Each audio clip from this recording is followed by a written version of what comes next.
Unang araw ngayon ng tigil pasada ng piston at alamin natin mula sa Liwasang Bonifacio kung ano na ba ang sitwasyon doon. Live mula sa Liwasa, nandun si Gerard de la Peña. Gerard, kumusta ang sitwasyon ngayon dyan?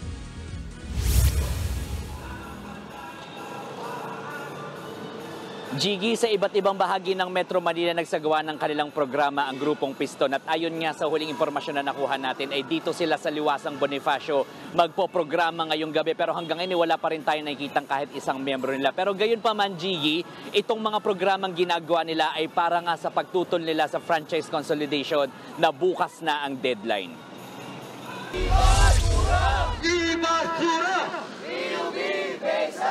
Maagang nag-ingay sa kalsada ng Maynila ang mga tsuper ng Piston na hindi pumasada bilang protesta sa deadline bukas ng franchise consolidation o pagsali sa mga kooperatiba sa mga tsuper sa ilalim ng PUV Modernization Program.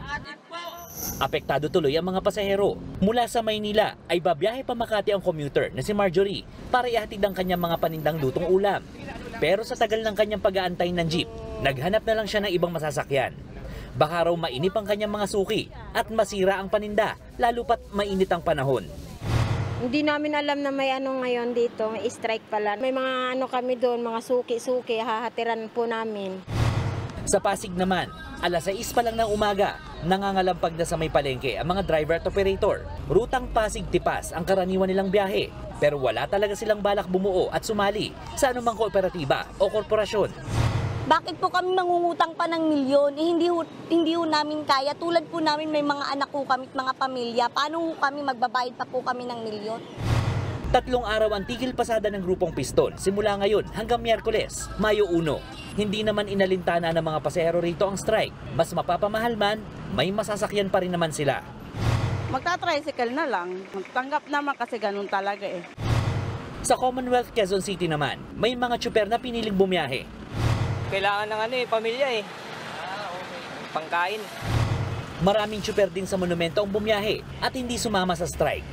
Sinikap kasi ng mga operator nila na maipakonsolidate ang kanilang mga unit bago ang April 30 deadline.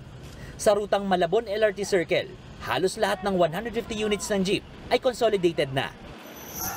Ang grupong Manibela na nakasama ng Piston sa naunang 2 araw na tigil pasada, pag-aaralan kung mag-strike din sa May 1, araw ng mga manggagawa.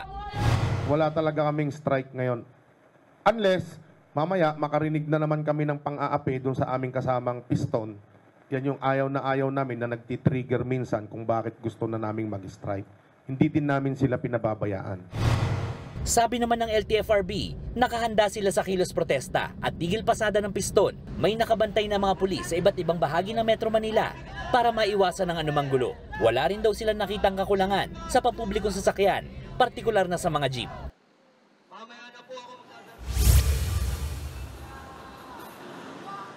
Jiggy, kanina ay nagsampa naman ang Piston at ang Bayan Muna Party List sa Korte Suprema ng isang supplemental petition para nga sa pagkakaroon ng TRO para mapigilan ang pagpapatupad nitong PUV Modernization Program. Jiggy. Maraming salamat, Gerard de la Peña.